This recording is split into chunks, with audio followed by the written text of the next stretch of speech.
Why do we change the clocks twice a year? It's a question many people ask as they adjust their sleep schedules and watches. The answer lies in a practice called daylight saving time, a system where we shift our clocks forward in the spring and back in the fall. The idea is to maximize daylight hours during our waking hours, aligning them better with the natural patterns of sunrise and sunset. This shift, while seemingly small, has significant implications for our daily lives, affecting everything from our work schedules to our leisure activities. Please subscribe to our channel for more updates.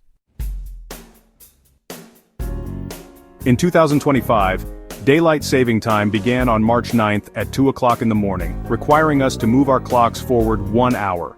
This annual spring forward marks the start of DST, which will continue until November 2nd, 2025, at 2 o'clock in the morning. At that time, we'll fall back an hour, returning to standard time.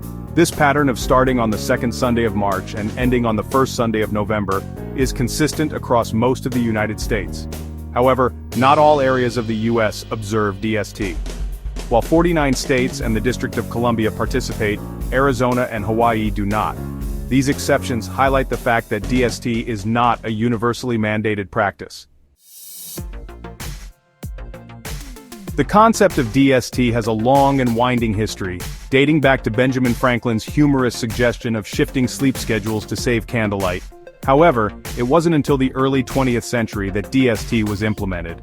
The Standard Time Act of 1918 introduced DST to the U.S. as a wartime measure, aiming to conserve energy during World War I.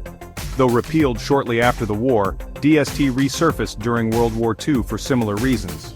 In 1966, the Uniform Time Act brought about a standardized system for DST, establishing the start and end dates still followed by most of the U.S. today. However, the 1970s saw variations in DST duration due to the energy crisis, and further adjustments were made several times between 1976 and 2006, showcasing the evolving nature of DST policy. Today, the Energy Policy Act of 2005 dictates the current DST schedule.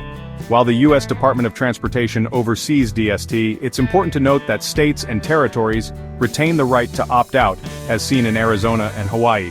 The rationale behind DST remains rooted in energy conservation, as extending daylight hours into the evening potentially reduces electricity consumption.